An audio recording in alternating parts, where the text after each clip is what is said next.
আসসালামু আলাইকুম সবাইকে। আশা করি সকলেই ভালো আছেন। বাংলাদেশ পুলিশের কনস্টেবল থেকে শুরু করে পুলিশের প্রধান আইজিপি পর্যন্ত প্রত্যেকেরই পোশাকের একটা নির্দিষ্ট অংশে কিন্তু ব্যাজ রয়েছে। সো ব্যাজ দেখে কিভাবে পুলিশদেরকে চেনা যায় এই নিয়ে ধারণা দেওয়ার চেষ্টা করেছি। এর পাশাপাশি পুলিশের ওভারঅল যে পদসোপান বা পদক্রম এটা নিয়ে আমরা কথা বলেছি। এর পাশাপাশি কনস্টেবল থেকে শুরু করে আইজিপি পর্যন্ত প্রত্যেকেরই যে কী ধরনের কাজ করে থাকেন ওনাদের ব্যাজ কেমন হয়ে থাকে এবং ওনাদের বেতনের স্কেলটা কোন লেভেলের হয়ে থাকে বা বেতনের স্কেলটা কেমন হয়, কততম গ্রেডের বেতন হয়, এই নিয়ে ধারণা দেওয়ার চেষ্টা করেছি। আমাদের চ্যানেলটিতে নতুন হয়ে থাকলে অবশ্যই সাবস্ক্রাইব করবেন। সরকারি বেসরকারি সকল চাকরির কিন্তু রিভিউগুলো আমাদের চ্যানেলে রয়েছে, আপনারা চাইলে দেখে নিতে পারেন। তো পুলিশের যে প্রত্যেক পুলিশেরই যে ব্যাজ রয়েছে এটা তো থাকবেই। প্রথমে আমরা ওনাদের পদসোপানটা দেখে নিই। জেনারেলি কনস্টেবল থেকে শুরু হয়, আইজিপি পর্যন্ত এখানে শেষ হয়ে থাকে। কনস্টেবল প্রমোশন পেলে naik, ASI, then sergeant, SI, then inspector, ASP assistant, senior ASP, additional ASP, ASP, additional IGP, divisional IGP, assistant IGP এবং দেন একদম শেষে হচ্ছে আইজিপি। এই হচ্ছে পুলিশের ওভারঅল যে পদসোপান। এবার আসুন প্রথমে কনস্টেবলের চিনতে হলে কনস্টেবলের যে পিঠের এখানে যে ব্যাজটা থাকে ঘাড়ে, এখানে পুলিশ লেখা থাকে এবং ওনাদের সাধারণত যে ব্যাজটা থাকে এই ব্যাজে সাধারণত কোনো কিছুই থাকে না, কোনো কিছু একেবারে ফাঁকা, অর্থাৎ স্টার, ধাতব চিহ্ন, পিপ কোনো কিছুই থাকে না। আমাদের বেতনের স্কেল 17তম গ্রেড, যেখানে বেসিক হচ্ছে 9,000 টাকা। বেসিকের পাশাপাশি ওনাদের কিন্তু অনেক বেতন রয়েছে, ঘর ভাড়া থেকে শুরু করে রেশন রয়েছে, সেগুলো অন্য ব্যাপার। আমরা জাস্ট বেসিকটা এখানে বলার চেষ্টা করেছি। নায়েক কনস্টেবল প্রমোশন পেলে উনি হচ্ছে নায়েক হবেন। ওনাদের কাঁধের কাছে একটা সাধারণত তীর জাতীয় চিহ্ন থাকে দুইটা। ওনাদের বেতন হয়ে থাকে 14তম গ্রেডে, যেখানে বেসিক হচ্ছে 10,200 টাকা, অর্থাৎ মূল বেতন 2,200 টাকা। এর পাশাপাশি অন্যান্য সুযোগ সুবিধা সেগুলো আছেই। নায়কের পরে যিনি আসেন তিনি হচ্ছেন সহকারী উপপরিদর্শক বা এএসআই। এএসআই সম্পর্কে অনেকেই সাধারণত জানেন। এএসআই এর যে ব্যাজ থাকে এই ব্যাজে হচ্ছে পুলিশের উপরে একটা নীলের দাগ থাকে এবং তার উপরে একটা বৃত্ত থাকে এবং বৃত্তের মধ্যে একটা শাপলা আঁকা এবং এর চারপাশে চারটা চতুর্ভুজ মতো থাকে, চারটা। এনাদের বেতনের স্কেল 13তম গ্রেডে হয়ে থাকে, যেখানে বেসিক হচ্ছে 11,000 টাকা। এটা হচ্ছে সহকারী উপপরিদর্শক বা এএসআই।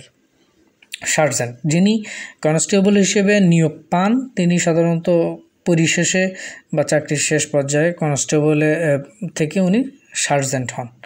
তো সার্জেন্টের ক্ষেত্রে এখানে হচ্ছে পুলিশ লেখা যেটা থাকে কাঁধের কানে, পুলিশ লেখার উপরে একটা লাল দাগ থাকে।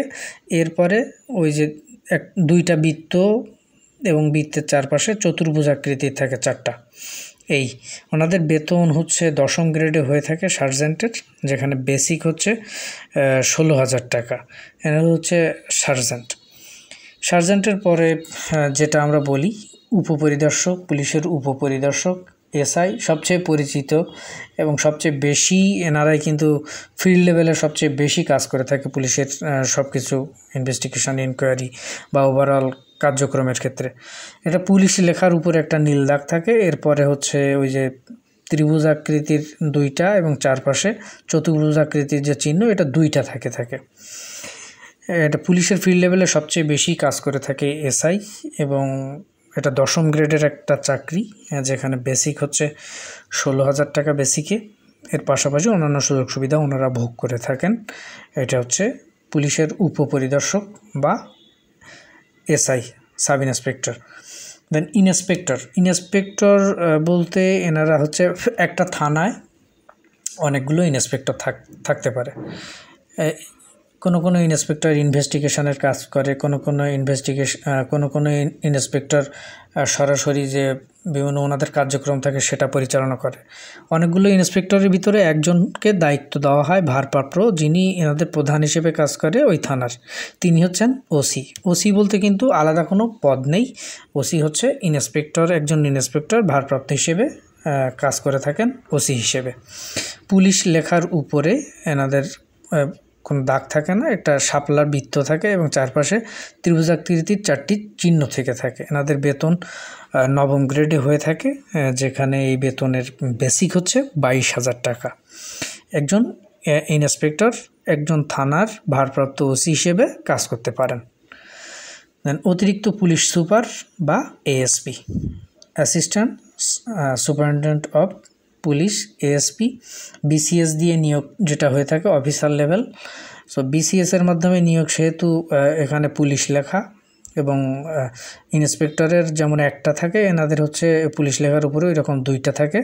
সেখানে ত্রিভুজ থাকে, ত্রিভুজের চারপাশে যে শাপলা এবং ত্রিভুজাকৃতির 2টা অংশ থাকে।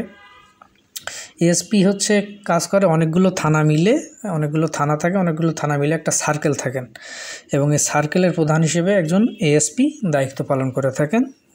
ইনি সাধারণত 22,000 টাকা বেসিকের 9ম গ্রেডের সার্কুলার হলেও নিয়োগ পেতে পেতে ইনক্রিমেন্ট সহ এনার বেতন 8ম গ্রেডে চলে যায়, যেখানে বেসিক হচ্ছে 23,100 টাকা। দেন সিনিয়র এএসপি, এএসপি হিসেবে নিয়োগ পাওয়ার পরে পরবর্তীতে উনি সিনিয়র এএসপি হিসেবে দায়িত্ব পালন করেন। সিনিয়র এএসপির ক্ষেত্রে যেমন হচ্ছে আপনার এই যে পুলিশ লেখার উপরে যে ব্যাসে পুলিশ লেখার উপরে যে চিহ্ন 1-2টা থাকে এনাদের ক্ষেত্রে, সেখানে সিনিয়র এএসপির ক্ষেত্রে 3টা থেকে থাকে। এনার সাধারণত 7ম গ্রেডে বেতন হয়ে থাকে। অ্যাডিশনাল এএসপি, অ্যাডিশনাল এএসপির হচ্ছে ক্ষমতা সিনিয়র এএসপিদের চেয়ে বেশি হয়ে থাকে এবং এনাদের উপরে হয়ে থাকে। এদের ব্যাজের সাধারণত পুলিশ লেখার উপরে জাস্ট একটা হচ্ছে যে শাপলা চিহ্নিত অংশ, এই শাপলা চিহ্নিত অংশ হয়ে থাকে। একজন অ্যাডিশনাল এএসপি 6ষ্ঠ গ্রেডের একজন কর্মকর্তা, যেখানে বেসিক হচ্ছে 35,500 টাকা। ওনার ইনক্রিমেন্ট দিয়ে কিন্তু বেসিক হয়ে অন্যটা হতে পারে, কিন্তু ন্যূনতম 35,500 টাকা হয়ে থাকে। এসপি, এসপি এর ক্ষেত্রে যেটা বলতে হয়, এসপি হচ্ছে একটা জেলার প্রধান পুলিশের, জেলার সকল শৃঙ্খলা নিয়ন্ত্রণ সব কিছুই একজন এসপির উপরে থাকে, অর্থাৎ ওনার আন্ডারে অনেকগুলো থানা থাকে, অনেকগুলো সার্কেল, অনেকগুলো ফাঁড়ি থাকতে পারে, সবগুলো মানে নিয়ম সব কিছুই সহ জেলার সব কিছুই নিয়ন্ত্রণ করে থাকেন একজন এসপি। একজন এসপির যেটা থাকে ওনার হচ্ছে একটা ওই যে শাপলা চিহ্নিত থাকে এবং এর পাশাপাশি একটা গোল যে শাপলা, এই শাপলার চারপাশে 4টা অংশ থাকে। এই ওনার বেতন হচ্ছে 5ম গ্রেডে হয়ে থাকে, যেখানে বেসিক 43,000 টাকা। অ্যাডিশনাল ডিআইজি, সো এসপি যখন প্রমোশন পায় তিনি এডিশনাল ডিআইজি হিসেবে দায়িত্ব পালন করেন। বিভাগীয় কমিশনে এনাদেরকে নিয়োগ দেওয়া হয়ে থাকে। এছাড়া ছোট ছোট ইউনিটেও এনারা কাজ করে থাকেন বিভাগীয় পর্যায়ে। এনাদের ব্যাজে হচ্ছে শাপলা চিহ্নিত এটা থাকেন এবং এই যে ত্রিভুজাকৃতির শাপলা চিহ্নিত যে অংশটা সেটা হচ্ছে 2টা থাকেন, অর্থাৎ বৃত্তের চারপাশে ত্রিভুজাকৃতির অংশটা 2টা সহ একটা শাপলা থেকে থাকে একজন অ্যাডিশনাল ডিআইজির ব্যাচে। এনাদের বেতন 3য় গ্রেডে হয়ে থাকে, যেখানে বেসিক ন্যূনতম, ওনাদের বেসিক ন্যূনতম 56,500 টাকা, এর বেশি হতে পারেন। ডিভিশনাল আইজি যিনি থাকেন, ইনি বিভাগীয় প্রধান হিসেবে দায়িত্ব পালন করে থাকেন এবং বিভাগের বিভিন্ন ইউনিট, এই ইউনিটের ভিতরে সমন্বয় করেন, বা ইনি সাধারণত বিভিন্ন ইউনিটেও প্রধান হিসেবে দায়িত্ব পালন করতে পারেন বিভাগীয় পর্যায়ে, যেমন সিআইডির প্রধান ক্রাইম ইনভেস্টিগেশনের জন্য এটা হতে পারে। এনাদের ক্ষেত্রে কী হয়, এনাদের ক্ষেত্রে একটা তো ওই যে পুলিশ লেখার উপরে শাপলা থাকে এবং ওই যে গোল চিহ্নিত অংশের চারপাশে ত্রিভুজাকৃতির যে এটা 3টা থেকে থাকে। এনার বেতন সাধারণত 2য় গ্রেডে হয়ে থাকে বাংলাদেশ গভর্নমেন্টের 2015 সালের বেতন স্কেল অনুযায়ী, যেখানে বেসিক হচ্ছে 66,000 টাকা, ন্যূনতম হয়ে থাকে একজন ডিআইজির বেতন স্কেলের ক্ষেত্রে। অ্যাডিশনাল আইজিপি যিনি থাকেন, অ্যাডিশনাল আইজিপি মূলত অতিরিক্ত পুলিশ সুপার হিসেবে তিনি নিয়োজিত থেকে থাকেন। ওনার ব্যাচে সাধারণত একটা তলোয়ার থাকে এবং শাপলা চিহ্নিত করা থাকে। একজন অ্যাডিশনাল আইজিপি, উনি হচ্ছে আইজিপির পরে দায়িত্বটা পালন করে থাকেন। ওনার বেতন হচ্ছে প্রথম গ্রেড, যেটা ফিক্সড ৭৮,০০০ টাকা বেতনের স্যালারিতে মানে বেসিকে হয়ে থাকে। অ্যাডিশনাল আইজিপি দেখা যাচ্ছে আইজিপির পরে অনেক বড় যে দায়িত্বগুলো থাকে সেগুলো সবগুলো কিন্তু পালন করে থাকেন। আইজিপি বাংলাদেশ সরকারের ক্ষেত্রে পুলিশের যে সর্বোচ্চ পদ, এটি পদটাকে বলা হয় আইজিপি। ইনি হচ্ছে পদের সর্বোচ্চ এবং এখানে কিন্তু ওনার ব্যাচে একটা তলোয়ার থাকে, একটা শাপলা থাকে এবং এই যে বৃত্তের চারপাশে ত্রিভুজ আকৃতির যে অংশ, এটা একটা করে, অর্থাৎ প্রত্যেকটা একটা করে থেকে থাকে। ওনার হচ্ছে প্রথম গ্রেডে বেতন পেয়ে থাকেন, যেখানে ৭৮,০০০ টাকা ফিক্সড স্যালারি।